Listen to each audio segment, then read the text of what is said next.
Hi, welcome back to another episode of the Big DK Energy Podcast. My name is Danny K, or the DK in the Big DK Energy. And I remember I was watching this movie Gravity one time with Sandra Bullock, and I was just terrified. Oh, and speaking of Gravity, today's guest is the author of this book, Touch of Gravity, which is book one of an upcoming 7-part series. And so he drove all the way from Jacksonville, which, thank you again, by the way. Of course. To discuss it, and we're going to talk about a few really cool topics, especially one that I've been really wanting to talk about on the show. So without further ado, please help me in welcoming today's guest, Mr. Devin Roberts. Hey, thank you for having me. I'm so happy I was able to drive down and be here. Yeah, seriously, thank you so much. That's a 2-hour schlep, you said? Yeah, just roughly 2 hours. Nothing too bad. All right. So this is your first time on the show by yourself, but you've actually been on the show before. Yeah, so I came on with Brody the one time we have been on in the past, talking about the podcast studio that we opened and a little bit of that project. But that was a little bit of a tandem project I had done with him, where this book has been really one of my passion projects for the last, 2-3 years or so. Which, by the way, it was already difficult for me to write essays in school. So for you to be able to write an entire book, let alone one of a 7-part series, that's an astounding feat. Yeah, it's a massive undertaking for sure. It was something that I really had challenged myself to do early in life, like far before I wrote this book. And getting to the point now where it's feeling almost complete and like I actually have a product I'm going to be able to send out to people is just something really special. Yeah, for real. I mean, this is a tangible copy of what was in your head. Exactly. So, here you go. Thank you. So tell us, Touch of Gravity, what's the book about? So, a little bit about Touch of Gravity, the book. We're following the multi-perspective of a few different characters. But our main two characters are Sev and Vera. They both reign from a forest country of Verdant. They grew up, one in nobility, one in a very small town, and their paths wind up collide as they wind up looking for a mutual person. And they wind up working together on an adventure to find what they're missing and get out of the worlds that they've kind of been set into their whole lives. So Touch of Gravity it's a high fantasy book. It's set in a classic setting, which means you get a lot of forests and dragons and some elves and things of that type nature that you would see in maybe a classic, more Tolkien setting, with a few modern day spins and twists throughout it. It's young adult in nature, so I think it's in an era where it can be read by young adult or adult and be enjoyed just from like the processes that I've had in it. But being my first book, I think I really love it. I put a lot of effort into it. It began as a Dungeons and Dragons setting. Me and one of my partner at the time, she wound up building this setting with me. We were doing a Dungeons and Dragons campaign that we really loved. We used a service called World Anvil. Shout out to World Anvil for that awesome service. But wound up making a massive world with countries and kings and politics and all these other different things, and it just felt like when we didn't wind up playing Dungeons and Dragons with it, that it was wasted, and I had put dozens and dozens and dozens of hours into this world. So I said, you know what, I'm going to take this setting that we built, and it deserves some characters to live in it, and I really fleshed out and just built what wound up becoming Touch of Gravity. Wow, that's quite a journey you had there then, which is kind of like a D&D journey. No, exactly. Whole thing's a journey, one way or another.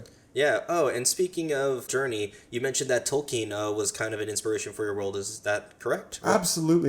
There are a ton of authors that were inspirations for my role, but Tolkien's the inspiration for all classic fantasy, right? So anyone who's writing a fantasy book that falls and pulls from the themes that my book pulls from, the themes of close friendship and journeys and reluctant heroism and forest countries and all this political relations on a fantasy setting, Tolkien's the father of that. No one can give him anything but the GOAT status. Oh, absolutely. I mean, some movies don't even make it past a year. They fizzle out, whereas Lord of the Rings, they were made back in the early 2000s, but they're still king, and people are still reading it. In fact, I have a leather-bound series of all 4 books, or, The Hobbit and the trilogy. Mm-hmm. And so one topic that I'm really excited to discuss with you today is world building. And so Tolkien was definitely one of the people that definitely comes to mind when I hear about that, or C.S. Lewis, for example, with the Chronicles of Narnia. Absolutely. And so besides Tolkien, tell me, how do you start building a world? Do you come up with the name of the planet and how it formed? Yes. So if I'm starting...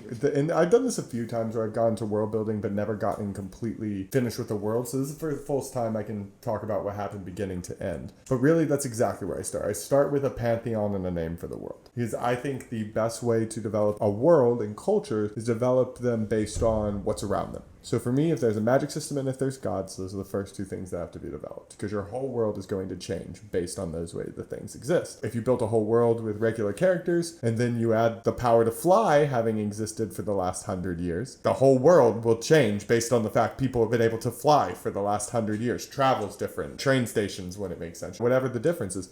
So gods, power system, and then topography. Because I think people are very, and if books that I like are very defined by the topography and cultures around them. So in one of my favorite series, The Wheel of Time, one of the most fleshed out cultures that you can find is the culture of the Aiel. And they are a band of people who, spoilers, they live in a desert, basically, right? And they band into smaller tribes of people and war within themselves and a form of, I don't want to say game, but their wars are generally not to the death. The losing side will become something they call Gaishain. They will become essentially a servant to the winning side for a year and a day. Okay. You lose, you get a year and a day of servitude, and then we basically shake hands like nothing happened, right? Okay. So it keeps them from dying. So they build this whole culture. They live in a desert, so they've been isolated from most of the rest of the world. And whenever someone from the rest of the world kind of interferes or causes a problem with them, they'll go to war extremely easily. And then the other, because to them, it's almost a game. And then the other side will obviously start killing their men. Which makes them freak out and start killing back. And they're much better at war because they've survived much more wars within their smaller clans. This created a whole culture with the Aiel where people think they're savages, that they're war mongrels, they're monsters.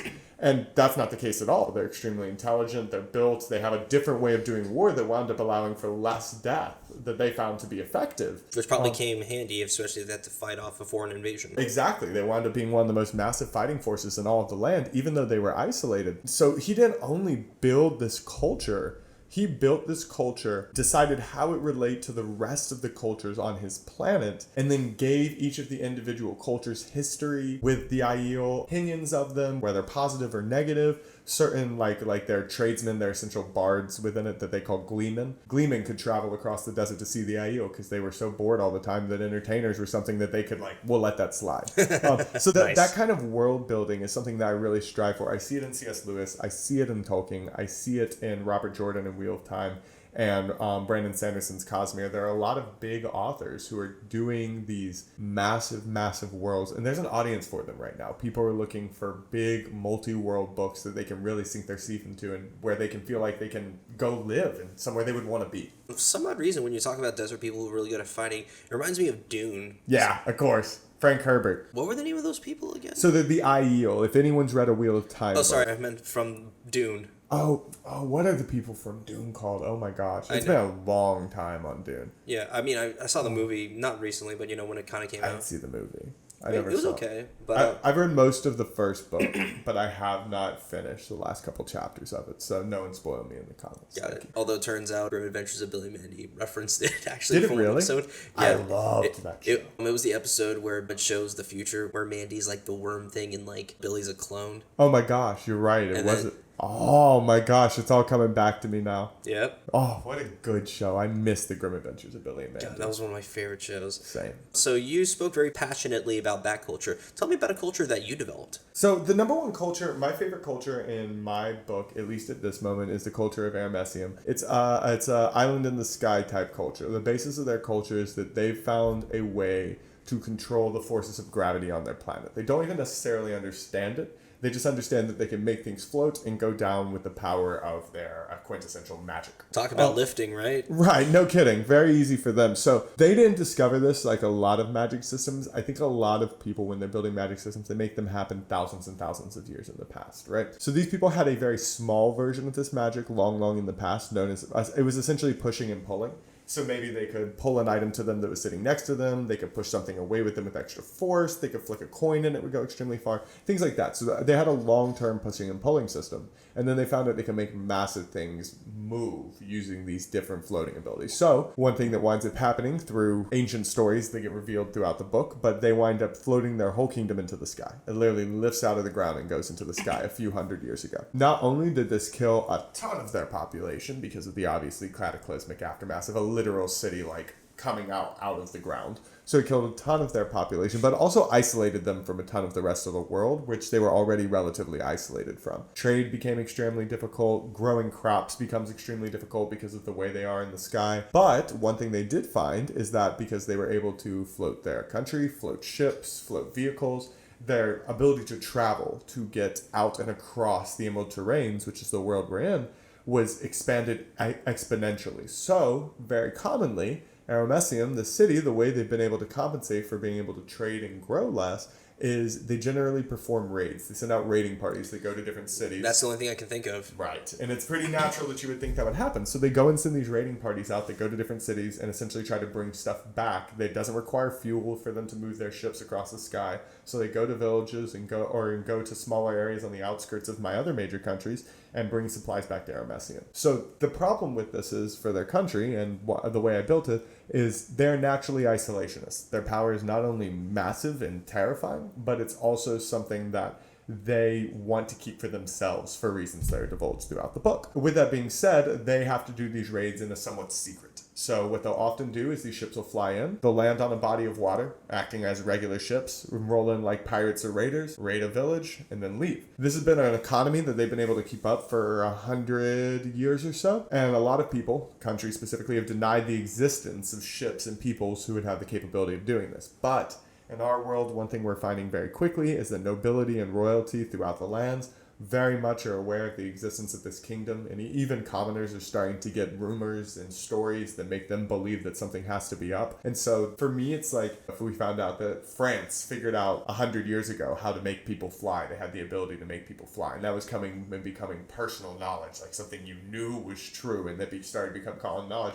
It would change everything. People would react what else can be discovered? What else is out there? How advanced can we get these things? And that's really the world I wanted to build, was one where that could be experienced through a fantasy set. That's really freaking cool. I love it. Yeah, I mean, one reason I wore this shirt, actually, is because Devin here is a fellow One Piece fan, and so when I hear, is it Aramecium? Aramecium, yep. When I hear about that culture, it kind of reminds me of Skypia. Of course, it's got that Skypia energy, and also the other big one is Breath of the Wild's 2 is going to have floating islands on it as well. So those are two of the biggest influences for my setting, were Skypia and One Piece, and Legend of Zelda Breath of the Wild 2. Which is having the floating skies. They announced it 2.5 years ago when I started my book. And One Piece is my literal single favorite series that I have ever read. I think it's a masterpiece, Odyssey level masterpiece that essentially won't be matched. It's the longest running manga and anime series of all time. And if you want to talk about world building, probably the single most incredible and beautiful built world maybe ever. Really? One Piece? Yeah. You'll declare it? Yeah, I'll declare that. No problem. World alone, maybe not the single best. I mean, it's my favorite, but maybe not the single best undoubtable story ever written. But world? Absolutely. Not even close. I mean, we could probably go into,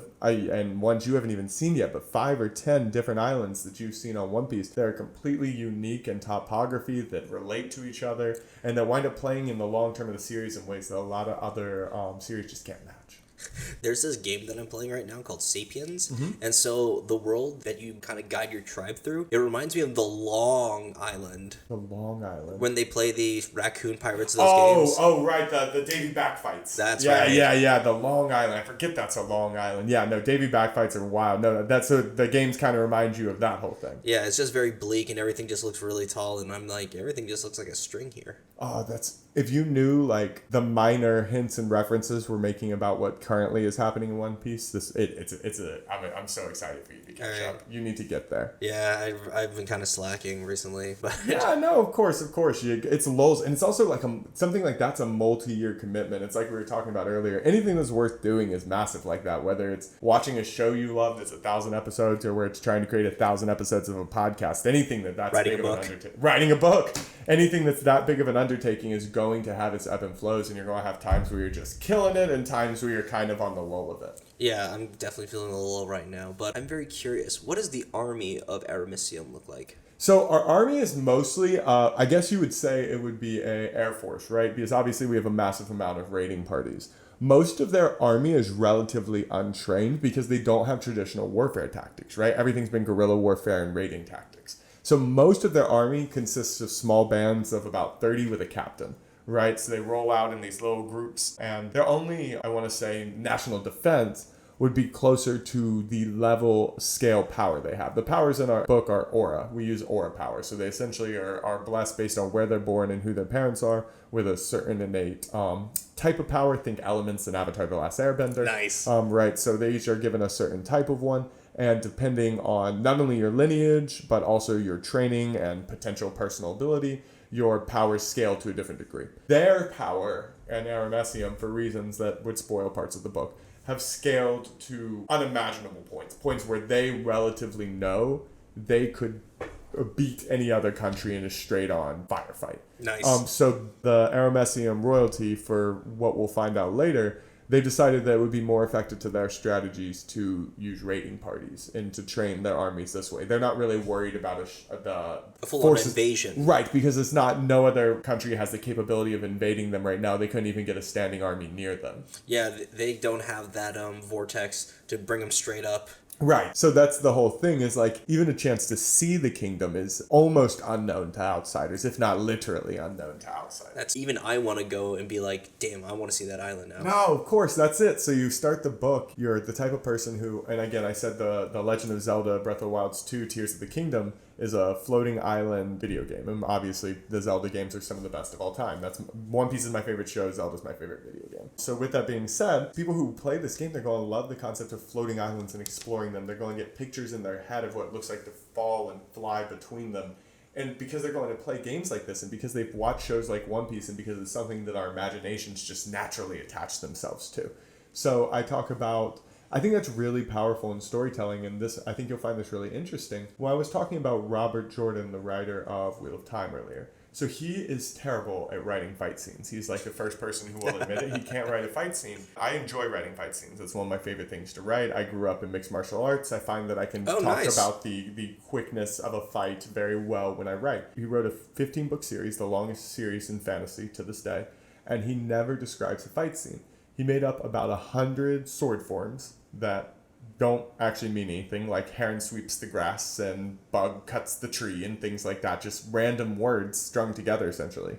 And he repeats them in fights. So our characters use heron sweeps the grass, and that doesn't mean anything, but for some reason he writes his whole book with these fight scenes and shows people that his readers will picture these attacks patterns in their head, even though he hasn't actually attached anything to them. There's nothing, like if you think of a character using the attack, heron sweeps the grass with a sword, and you hear it enough times, I see someone taking a sword, swinging it down low and coming up with it. That's what I see, right? That's what I picture in my head. Robert Jordan didn't think that. He just came up with 100 different names and plugged them in an order, and now I see 5 attacks in an order, just because that's what my brain attached to them. And he does that for 15 books. Someone explained it to me after I finished the series, and I didn't notice the whole time I read the book. So the whole point is I read one of the longest series of all time. What I'm trying to get at is, with the floating islands and everything, there's a certain amount when you're writing a book like this that you have to remember your reader's imagination is going to make up and fill in the blanks for. And that is actually where the most vivid descriptions and the most vivid pictures come in, and you have to let that happen. And I think I took tropes that allow me to do that. Got it. So let's just say what's it called again? The Ecosphere Chronicles? You got it. Ecosphere Chronicles. Let's just say it becomes a movie series. Have you heard about what goes into the artist's mindset when their books become like a movie series and like it doesn't stay true to the book? Yeah, no, watch it all the time. I've seen anime adaptations on Netflix, and I've seen Ring of Power recently on Amazon, and oh my god, Wheel of Time's on Amazon too. They did a series for it right before Ring of Power. So no, all of that. Adaptations to books are nearly impossible to get correct. That's the biggest issue with it, right? Is that the book is almost always better, and that causes massive controversy once the diehard fans of the books get a hold of the series. But what I've noticed is that very often, I think there's a control problem in Hollywood, and with creatives maybe period, where when they buy the rights to a series, they want to kick out the first person who made that series incredible to too heavy of a degree. I would say some of the best series of all time that have tried to make adaptations, like Game of Thrones, which we've talked about before, George R. R. Martin had a very heavy hand in the creation of the Game of Thrones TV show. And up until the last 2 seasons where they passed him. Yeah. And they ruined the show because his influence could no longer support what they were trying to do. They figured they could just keep it going, but they couldn't. It was really him that made the difference because he was the creative mind. And people don't want to accept that. That's why I have faith in the One Piece adaptation that's coming out. Because I know Ichiro Oda has put his hand on this and said, I will make sure this is good. And he has never failed that, ever. So with that being said, when these authors and when these creators sell their series, or in the case of Lord of the Rings or Wheel of Time, the authors have passed. So they're someone else has right to the series now. When these get sold to Amazon and an Amazon fanboy is starting to write the Wheel of Time, you're not Tolkien and you're not Robert Jordan and you're not Ichiro Oda. These guys are prolific 1 in a million minds. And I think if you think you can take what they did and adapt it, it's almost insulting to how unique their ability to create those worlds were, right? Like, there isn't going to be someone else who can do One Piece except Ichiro Oda. If he's not the person in charge of the show, it's not going to work, period. So, yeah. Fair. Yeah, like, Peter Jackson did a fantastic job. I don't know how he did it, but he just killed it. Oh, no, absolutely, absolutely. And that's so rare with any kind of adaptation that I don't really expect... If my book ever got big enough that it actually could be adapted into a series, I would be very serious about taking full creative control of the process. Hire the right people to do the things you don't know how to do, but as far as the executive decisions of this looks good, I think this should be in, or this shouldn't be in, I'm the final say on everything. And I think that's the trick. Okay, nothing wrong with that. I mean, like you said, that's how the best success happens. I mean, coming from the mind of the actual person. Right. Of course. No, it's just about showing that respect. Like, I'm sure there are people who could write incredible worlds much more rich than mine, but they can't write the world I wrote like I write it. It's just different. Because no one else is Devin Roberts. Exactly. And that has to be respected in the creative process. That's what's going to make the difference in, this whole AI revolution and everything. Is I can tell AI to write however many versions of Tolkien stories I want it to, but if Tolkien came back and wrote a 4th Lord of the Rings, it would be 10 times as good every single time, because although the iterations and coming close as possible, that one specific mind is unique, and that has to be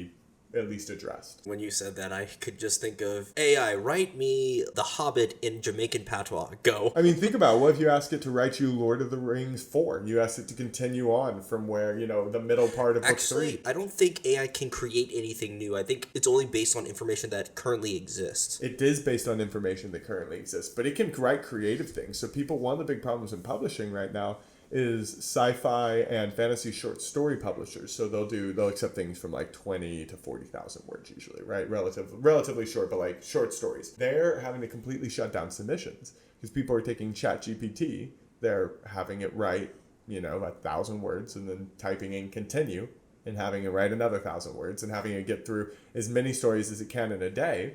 And then going and submitting them all for publishing, doing it like hustler culture, like just churning out stories with no soul kind of thing. So that's becoming a big issue in the publishing community. That's why one of the things I was really happy about my book is its length kind of, in a way, proved it wasn't AI built. No one thinks you're going to put in 10 million ChatGPT, prompts. And I've been writing it for 2.5 years. But it's also the fact that, like, having the world built behind it in every country and them all relating and that depth of world is what ChatGPT and those other AI can't quite emulate. They'll create a story, but they'll create a story within the parameters of what you built for it, right? They can't extend outside of themselves to grab information. Correct. And, it's that human creativity that will eventually not save us, but it will be the main game changer, if you will. It'll be what makes it special. Deal breaker. It's the same thing as, like, you can take a picture of me and I can hang it up in my house. And that would be awesome. Wow, how narcissistic of you. I'm just kidding. Yeah, right, no kidding. I've known someone who, like, literally framed the painting of themselves in their house. For real? Yeah, oh no, real bad. But with that being said, I hope they don't see this. But with that being said, yeah, I can get a picture, have you take a picture of me and frame it in my house. But if you painted a picture of me, I would be significantly more likely to frame it in my house. I would consider it more special because it has not only my likeness, but then a touch of your skill and creativity, which I think makes it more valuable. I mean, all of those hours that they put into being able to make the portrait of you, that's time that they took out of their life, and that needs to be appreciated. And for me, at least, that brings value to it. That is true and absolute value. And in a way, just because the iteration that's a photo is a more accurate representation than me doesn't make it inherently better. Right? And so AI may get perfect at writing stories. It may never miss a period. It may never use a wrong word. It may write the absolute most clean stories ever. But I promise the emotional rise I get out of a good Lord of the Rings scene or Wheel of Time or One Piece will not be matched by AI. I just don't believe that. I agree. Yeah, if anyone's worried about that, it'll do your homework for you. It's not going to write the next One Piece. Yeah. See, in terms of world building, like, it's not just a book series that I'm also, like, infatuated by. For example, I'm also infatuated by the Elder Scrolls, like Morrowind and Oblivion. Fallout's also popping in my mind. No, for sure. I mean, they're both Bethesda games, but sometimes worlds are built for games specifically. So what's your opinion on that world building process, if you know about it? I love video game world building, and I'm very, very much passionate about it. I think... Which is your favorite, actually? Breath of the Wild, Zelda. Oh, wait, duh. Besides that. Oh, if we're going besides Zelda, see, then you're hitting me below the belt, because that one's so high for me, but it's probably got to be Kingdom Hearts. Kingdom Hearts. Okay, fair. I love that series. It was a big one for me as a kid. We'll talk about that one for a minute. So I think Kingdom Hearts is a very good series, but but only for a few reasons. I think half of what it does is nonsensical. I think its jump between consoles was very dangerous and detrimental to the series. But I think it creates an air of mystery that only Disney and Final Fantasy are extremely, extremely good at. Their world feels massive to me. It feels like there are things out there that I don't understand. That was one of the big attractions to me, while still keeping this cozy air of friendship and heart being the single most important thing. It did like almost a childhood version of Grimdark, while keeping that soul and that heart that is literally the manifested physical theme of the whole series. And I can see that even in like my writing. You mean the Kingdom Heart? Yeah, literally. I mean, like, they weren't subtle about it. Exactly. But that was, they literally knew what they were doing. It's almost like the two halves of their name. The kingdom is the big and the mysterious and the out there and the part that you don't know. And the heart is like what keeps their whole little friendships together and what ties the characters together. And in truth, that video game was made in a way that would almost make a better book. Like, it's the way a book needs to be written, where Breath of the Wild would be the worst book of all time. You're just wandering around in a bunch of grassy fields, right? So the difference in how you make them and the execution is massive. But I think the core of it, the belief in some beautiful world that you truly want to explore. The creator of Legend of Zelda talks about the reason that he built it was he had caves around his house as a kid. And as he was dreaming about leaving his house when he was too young and going exploring, all he could think is about what would possibly be in those caves. And so Legend of Zelda is a game about a kid just going around and exploring caves and seeing what could have possibly been in them. That was the first game. He walks into a first cave, he finds an old man, gives him a sword, and he says, it's dangerous out there, take this. And he goes and finds more caves. Because that's what this 10-year-old kid wanted to do, and he stuck with that. And he said, oh my God, I remember what it felt like to want to explore those caves when I was a kid.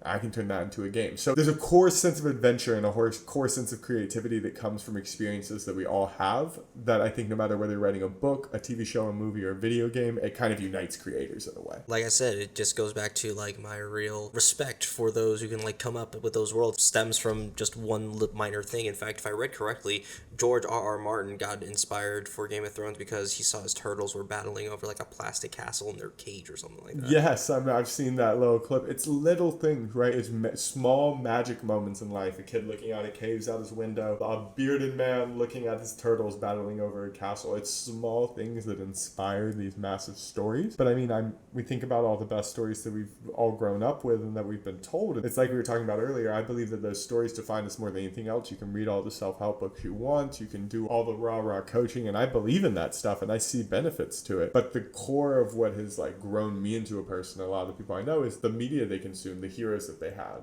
and the people that they really care about as far as the characters that they love. And I'm wanting to be in that group that's able to inspire people in that way. Well, yeah, I mean, you're definitely going to inspire a bunch of people that you know who want to become authors because they'll be like, hey, Devin did it. Right, so at least I can do it. I'm big on that belief. I'm big on the belief of doing things and creating things where people will look at it and they'll be like, hey, I really saw this as impossible.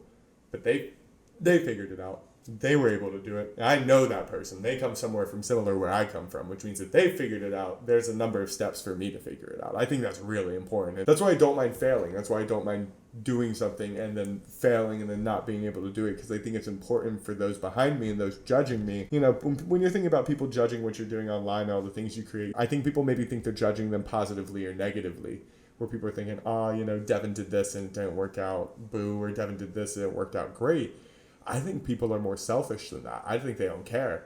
about whether, they don't think better or worse of me. They just want to see what they can do and how they can apply it to their lives and how it can help them. Is there a new book they can read? Can they write a book? How easy is it to publish a book? That's the things that they're interested in. They're interested in how it applies to them. So you have to detach from it a little bit. And I think I got really good at doing that, where I can put stuff out and I can put my kind of content out and feel that whether it succeeds or fails, whether it's loved or hated, I've taught a lesson to others in it and I've learned something with it. And I think there's power in that. That's very commendable. I hope you know that, Mr. Roberts. Yeah, I appreciate that. Awesome. Well, we've actually made it this far, but I've never asked you this. What's your favorite part of the author process? Ooh, okay, so yeah, this is one of my favorite things to talk about, actually. Beta and ARC reading. And I'll describe what they are for your audience who may not... You said ARC? Yeah, so your audience may not have an exact idea of what it is, so I'll give them an explanation. Beta readers are people who read the book before it's edited. When still missing a ton of periods, when the story's still messy, when not everything's written out right, and they read through your story and suggest edits. Not only grammatical and line edits, but story edits. Character should do this, character should change like this. This isn't consistent with the way they act for the rest of the story. That's what beta readers are for. And ARC readers, capital ARC, are advanced reading copy readers, which means they get a copy of the book, usually digitally, before it comes out. They read through the story, and they give, in exchange for a free copy, they give an honest review of the story. So that means they go on Goodreads and Amazon and all the big booksellers, and they give you a star review so that you have reviews coming out the second you're releasing. So that it's not like something that has to build over time, which makes your release more successful. What this did for me is I got 50 or 60 in each category. So 50 or 60 beta readers, 50 or 60 ARC readers. Most of them online people who I hadn't met before through the Book Talk and Bookstagram communities. They have been absolutely and utterly invaluable to my writing process, as far as not only been people that I've been able to bounce ideas off of, but how I've taken my book from what I would have personally considered maybe a 4 or 5 to something much better, 4 or 5 out of 10 to something much better, just because I can objectively see the mistakes and things and what my novel was. They've taken it and made it something that I love and that I would read, and they've not only done that, but they've bought books, they've shared it with friends and family, they brought friends and family on to do more of this, and they've really become advocates in the story where it feels more like their story than mine, in the sense of I write it for them. I found who my audience is, I found who the type of people who read my book are, and when I'm considering my second book, I'm thinking, okay, I want this to be something that these people love. This type of person loves. The people who love my book love. And I think that's going to help me keep on track as I'm moving forward in the series. And kudos to you to be able to take constructive criticism and allowing yourself to improve. And so therefore your book is going to get somewhere. And like you said, you've already found your niche. A lot of authors have that problem. I talked to a lot of my beta and ARC readers, and that's basically what they told me, is that most of the time when they are in a beta or ARC reading, the author takes very little, if no criticism whatsoever, doesn't take edits. People will find whole misspelled words or misspelled names or missing periods in their book, and the author will be like, I'm not taking edits. Don't send me this. I don't want to see it because it stresses them out. It's anxiety ridden. There's an ego death I just had to go through where I tell people the story of the first day that I sent it out to beta readers. They came back to me and they were like, this looks like fan fiction. That was the first comment they gave me, right? Oof, broke my heart. I was mad at all of them. I was like, maybe this is a bad idea. I shouldn't have done this. But I took my ego death and I was like, look, if 4 people said it looks like fan fiction out the gate, why? And I just messaged them back and got seriously about it, and they were like, oh, well, it's because you didn't indent any paragraphs. And I'm like, what? you skipped lines between every paragraph. I had an empty line between every paragraph, and you didn't indent any paragraphs. Oh, and thoughts aren't supposed to be in quotations and things like that. No, this looks like something that someone who writes articles online writes, which is something I do. It doesn't look like someone who writes books writes. So when we're reading fan fiction online, this is how people write them. So it was a formatting problem, not a story problem. Oh. And I got mad before I took the time to even consider that. I was much less offended all of a sudden. I never formatted a book before. How was I supposed to know? Yeah.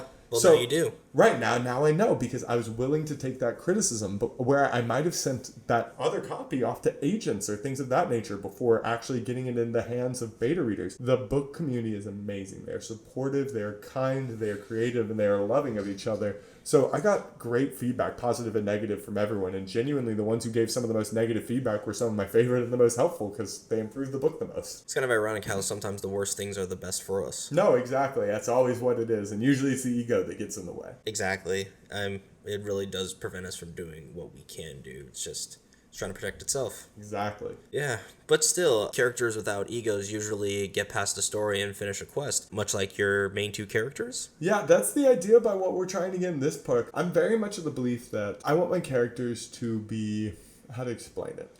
I'll use some examples. So, like, Frodo from Lord of the Rings is the classic example of a reluctant hero. Wheel of Time does this too, where the hero is very unwilling to go on his quest. He doesn't want to go, and then he winds up going, seeking adventure, and becoming the big hero that he wants. Personally, in my life, all I could think about growing up was going on some giant quests. That's all I wanted to do, right? Give me a forest to explore, some giant quest, or somewhere I can go adventure. That was always how I grew up. So I think my characters, they start in a very comfy setting with a very childish view of what adventure and going out into the world is, where they think it's going to be all fun and games and just like an absolute epic quest, when really adventuring is mostly dealing with weather, changing routes, and figuring out where you're going to sleep for the night.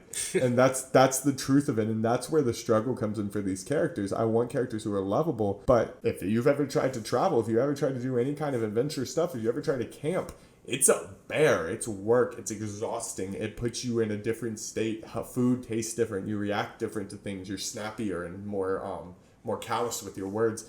And I wanted to be able to show that throughout my books. So in the first book, they start off very positive, and things start to go wrong. They start to get more frustrated, and that becomes obvious. And as the books devolve, the wear of the adventure is going to hit our characters from not only from the perspective of like it'll get harder and more difficult, but also they'll become greater people and more challenged people, and people who have been able to go through most or handle situations maybe in a more mature way. I'm excited to be able to explore over these 7 books really how like extended adventure, extended travel, and extended quests like this would affect someone mentally and physically. Character evolution is quite vital, actually, now to story nowadays. Absolutely. For example, one of my favorite worlds is Avatar: The Last Airbender. My favorite. Yeah, in fact, there's a poster with Iroh's quote right there. I've been looking at it the whole time. Iroh's positive masculinity embodied in a person. See, my God. It's weird that one of my role models is a cartoon character. But, no doubt. But he's a goat. One of my best role models, too. No problems with it. Like I said, positive masculinity. He is the example. And Avatars, they talk about world building, just the absolute, if not the best show of all time. I remember I was telling someone the other day who they've watched dozens and dozens of anime, but never watched Avatar. They got into anime as an adult. And, oh my! And so when they were children, they never watched anything animated. And so I wound up sitting with them the other day and just assumed they watched Avatar, right? Because I assume everyone's watched Avatar. Right. And they hadn't. I actually haven't watched anything about that. I looked at them, I said, so you're telling me if I ask you fire, water, earth, air, which one do you want to bend? She's like, I have no idea what you're saying. I'm like, you never considered which of the 4 elements you would want to control if you had the option? She's like, that thought has never crossed my mind. And that is intrinsically, that's intrinsically different. I can have that. That's an icebreaker conversation. That is. Like, if I meet you, one of our first 5 conversations is which element that you pick. And if you pick the wrong one, I'm leaving. That's fair. It's like Zodiacs for me. But no, for that, that's what I'm trying to say is it defines us as people. It's what we relate on. One Piece and Zelda and Avatar: The Last Airbender and all these different things are the reason that you and I can sit down and relate on these topics and have a podcast in the first place. Me and Brody, I mean, we've done the same things with books and things from our world, the business books and things of that nature that we've been able to relate on. So I'm very much about people getting better at putting things out into the world that bring people together and that people can bond over. Podcasts and books and all this shows and all this different stuff. I believe that you and me and all of our mutual friends who do this kind of stuff are on the cusp of something really special, which is that everyone is going to be putting themselves out. Everyone's going to be doing this creative stuff. Everyone's going to have a parasocial personality that is going to be on camera and on social media at a certain point. I think there's a real positivity to that people aren't looking at. Parasocial personality. I never really thought about it that way, but I guess it is kind of right. In fact, I kind of see when I do my podcast, like the sound waves, like I can tell when I'm just doing regular conversation and when I go into full podcast. Oh yeah, your voice definitely edits. It changes and it moves. And there's people that I have parasocial relationships with. I just talked about my beta and ARC readers. I haven't met one of them. Not one of them. All of my beta and ARC readers who I knew in person, who are like my friends and family, none of them have opened the book. Because they're not readers. They just don't do that in their day-to-day life. All my beta and ARC readers are people I haven't met. Those are parasocial relationships. Those are people who I feel like I know. I care about their day-to-day lives. If something happened to them, I would be upset. I think of funny jokes and want to message them and tell them about it sometimes. And but I've never met them. And that is something extremely special. I feel if I was to rank completely objectively my top, 100 friends, a solid number of those would fall into people online who I've either met online and then found in real life, or who have remained online friends. And if that's the case, and it's becoming more prominent every single day, it's becoming easier and easier for people like me and you to put ourselves out on these social medias. I think it's inevitable before everyone's out on it. And for me, when my kid grows up and it's time for him to get on social media, and he has videos of me every single year from the age of 13 and 14 back when I was making videos for YouTube, all the way up to when I'm his dad, talking about what I did, building books, building businesses, growing myself as a person, changing the way I look. It's going to be a documentary about his family. It's going to be a documentary about me and the history of what, I went through growing up. And that's something that I think we're going to be the first generation that gets to pass on. And I'm not going to miss it. So I love putting this stuff out there. I think everyone should keep doing it. Well, I'm glad that we can find out more about you, Devin, because you're a swell guy. You're dedicated, you're passionate, you're creative. Your kid is going to be very proud of you. I just know it. Thank you so much. I appreciate it. I'm so glad we were able to come on and talk about all this and just get a little bit out about world building in this whole process. Absolutely. And so we found out a lot about your process and what goes on in your mind as an author, but now we're about to go into the bonus question round and find out more about you. Let's do it. Bonus questions. Woo! Well, Devin, I really enjoyed this talk, man, and, just seeing what's in your brain is always a good time. I'm so glad I was able to be on, DK. I'll come down anytime, hop on the podcast. You're the man. And so we want to find out more about you, actually, and so we're now going into my favorite part of any big DK Energy episode, which is the bonus question round. Let's do it. 10 questions you do not know about, however, are still appropriate enough that you'll still have an audience afterwards. So, perfect. That being said, you ready, Mr. Roberts? Let's do it. Excellent. So question number 1. You're having a chill writing day and you're joined by 3 of your favorite authors. Who are they, and what's one thing about their style you would want to learn from them? Okay, so if we're at 3 authors, and I'll say one question for all of them, which would be Brandon Sanderson, who writes The Cosmere. And also you're allowed to bring back people from the dead, just saying. Perfect. Oh, I definitely am going to. Robert Jordan, who is passed and writes The Wheel of Time, no question about it. And then Tolkien, obviously, for Lord of the Rings. And more, if I had to ask them any single one question, it would be, I guess I would ask about the actual writing process. So I'd ask about their magic moments. I would reference the single few best moments in the book and ask if there was anything special about it. I think there are magical moments that an author gets in where they're just in this zen state of writing and they write their absolute and utter best scenes. At least I think some of the best scenes in my book came that way. And I'd want to know if the best of the best have that same feeling. That's awesome. Question number 2. If you were granted your perfect workspace, describe the location, ambiance, and look of this writing retreat. Oh, for sure. It would definitely be one cozy log cabin style library, right? So a house has a room completely separate, secret bookshelf that opens to this room, fire hearth, big cozy chair, tons of books and desks, and oddities that look like they might be from the 1800s, but also look like they might take you into space. Like that's the like Doctor Who-ish kind of like a little bit mysterious type vibe. I already tried to create that in my own house. That's what inspires me. I want there to be collections from travels and adventures and artifacts all over my wall. That way I can sit down and look around at all the travels and experiences that I've had and use them to infer and inspire my writing. Damn, that's pretty awesome, actually. Yeah, for sure. If you could go on like some epic adventure, what's one thing you would want to have in there? So one that, if I'm going on an epic adventure, one thing I did once already that I would like to expand on doing again is I took a boat with a friend to the Bahamas. I went to the Bahamas like from Florida in a boat. It was like a 12-hour trip across. We wound up getting to the Bahamas, the Abacos, which is a ton of small islands, like 30 and 40 small islands, probably more than that, all put right next to each other. We'd get a little boat when we were out there for that 12 days and just travel around the islands, exploring and fishing and diving on coral reefs and seeing the little cultures on islands. We went to a wedding. The dude who owned the boat ramp was named Bodie. His dad was named Bodie and his grandpa was named Bodie, and they all owned the boat ramp. That's so funny. Crazy things like that. I just want to go out into the world and experience that. See, that would be, even that in itself would sound beautiful in a book, but it's something that I actually did. That happened. That wasn't just a book piece. What's a tangible thing you would bring back from that trip that you would hang up in your library? Conch shells. So in the Bahamas, they eat a lot of conch, right? Mm-hmm. I've actually had conch salad. Yeah, it's so good. It's so unbelievably good. I've had it there. And they have conch shells on the beach to the degree that they're almost like seashells for us. Yeah. But you can't take them back. So I would be bringing conch shell home, because that's really what is kind of very representative of the Bahamas almost in a way, without taking anything that would be intrusive. Okay. In that case, you'd have to sign a special permission slip, but I think you Right. get it. Yeah, you could probably get some slip or something. In this this is your answer. You got the slip. You get it. Right. So, in that case, question number 3. Which member of the Straw Hat crew would you want to hang out with for a week, and what do you want them to tutor you in? Luffy.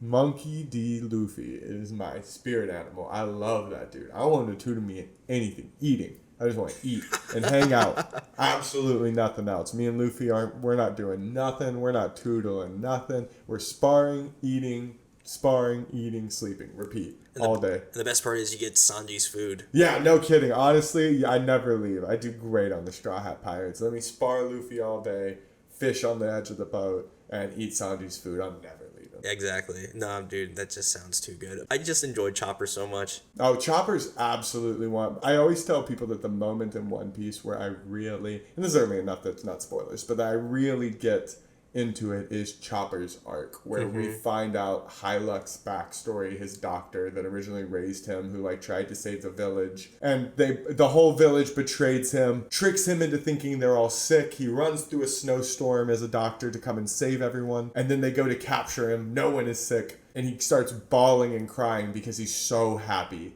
that everyone's okay and that no one is sick. That moment for me, even when I rewatch One Piece, I lose it. And that's the moment to me where I was like, this is so much more than like a comedy show. So Chopper is definitely one of the best, if not like one of the best storyline in One Piece. Shushu, the dog whose owner died. Yeah, no. That part made me tear up. Originally with Buggy way back in the day, right? It's the exact same thing. It's that little heartstring pull that they do. Just it's absolutely killer in One Piece. Yeah, it just goes to show you that sometimes a show just transcends mediums. Exactly. Question number 4. You kind of brushed up on it, but I guess if you have a different answer for this, dream vacation and itinerary. So my dream vacation would be a little bit different than that travel. My dream vacation right now is a big tour across Europe. So I've done a lot of island hopping. Like I've done Costa Rica, I've done the Bahamas, I like hiking in mountains and things of that nature.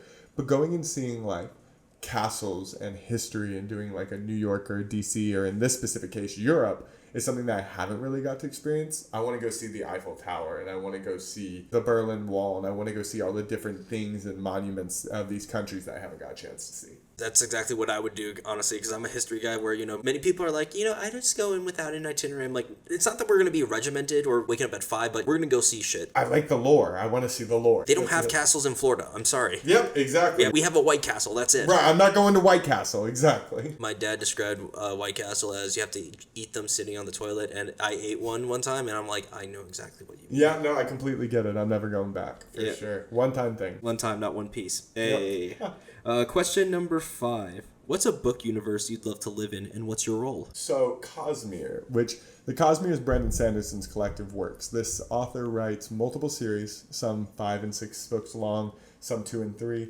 but about 35 books with a bunch of different series all connect into one big series, right? So there's different planets. A couple of the planets have the ability to travel between planets, and that allows for an interconnected universe.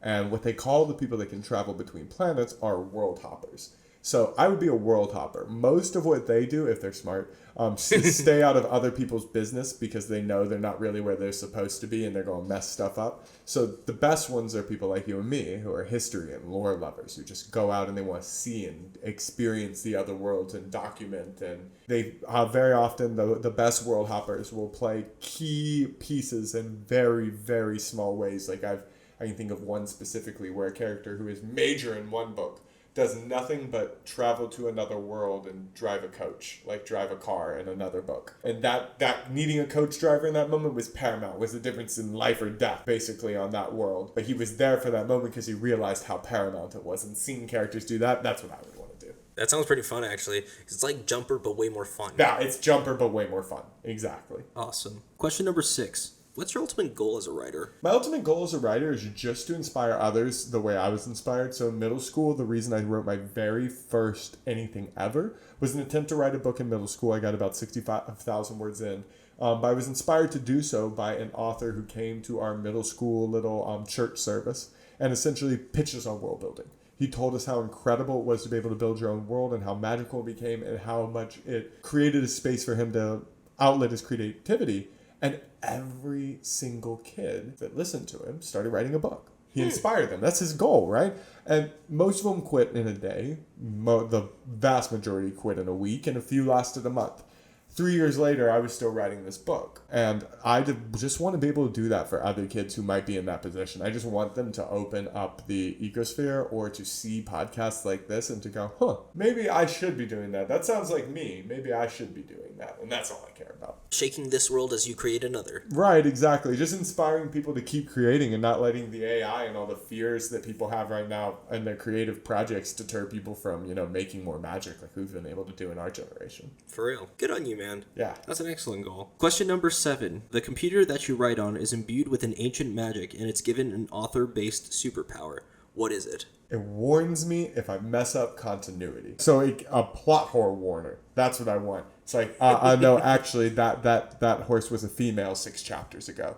So you need to keep her a female. That's what I want it to do.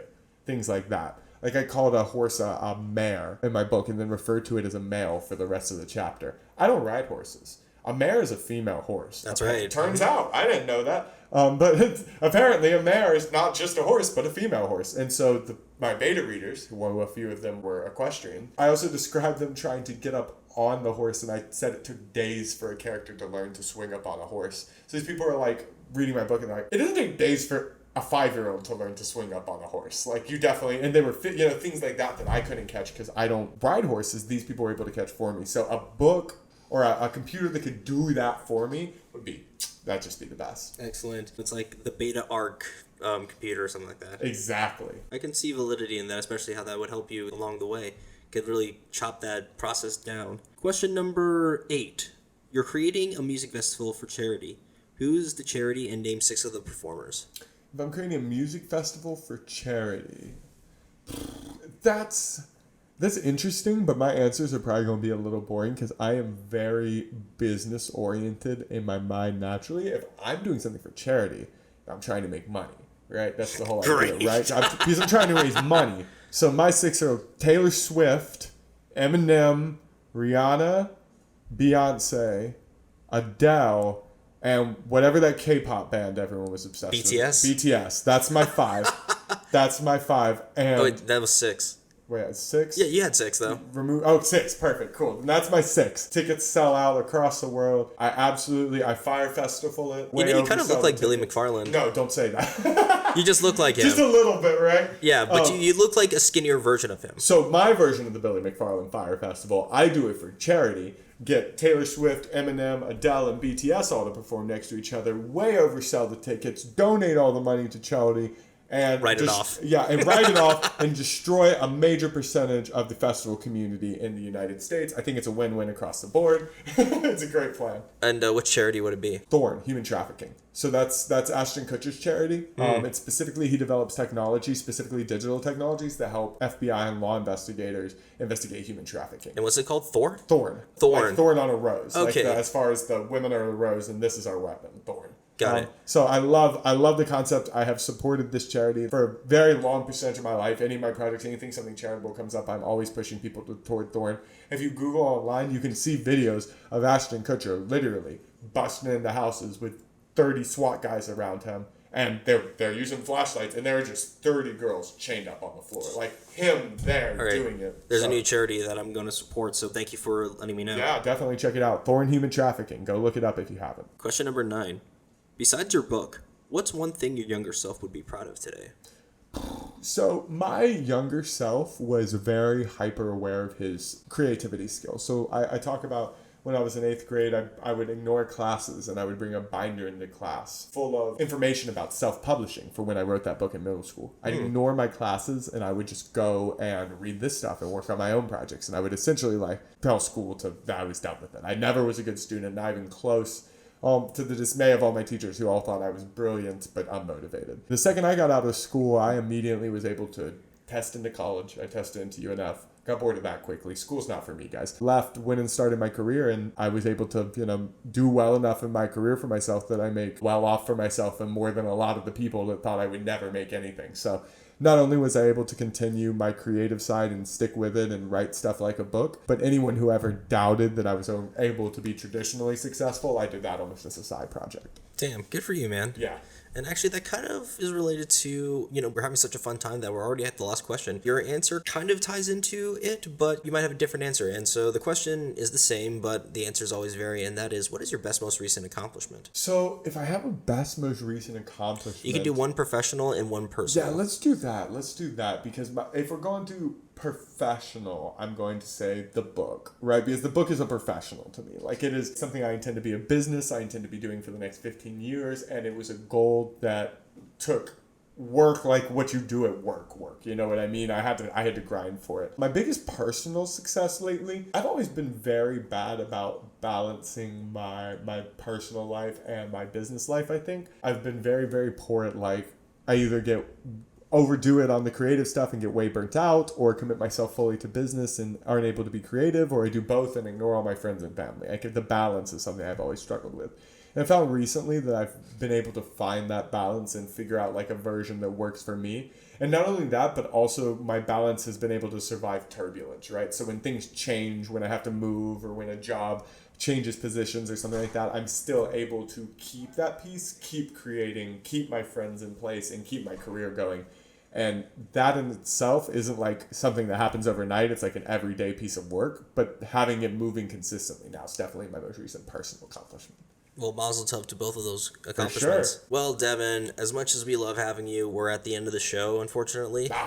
I know, but I just want to say, Devin, you've been awesome. Thank you for driving all the way here to be on the show. Absolutely, Danny. I would drive much farther to be on the show. DK Energy is one of my favorite podcasts. Oh, man, you're too kind. No problem. Devin Roberts, for coming up with a badass concept for a book and driving all that way just so that you could speak about it and join the show. Those are a few of the many reasons why I think you, Devin Roberts, have big DK energy. Perfect. I'm so glad. Awesome. Yes, you've been anointed. Awesome. Excellent. So, folks, we're going to put all of his links in the description box below, including a link to his book. I don't know if it's in pre-order mode still. It is. You can get it on Amazon or the links in the bio on my personal accounts on TikTok or Instagram. Excellent. And actually, I was going to ask, is there anything you want to say or promote before we head out? Nope. Everyone just remember to keep up with your creative stuff, whatever it is. It's your thing, not everyone else's. If you get burnt out, if you get behind on it, don't think that means it's not still your thing. We're all in that position. We're all trying to create and put out. Just keep being you. Great message to live by. So, without further ado, if that's all that's said and done, I'm Danny K, the Big DK Energy Podcast, and we are signing off. Absolutely. Bye-bye.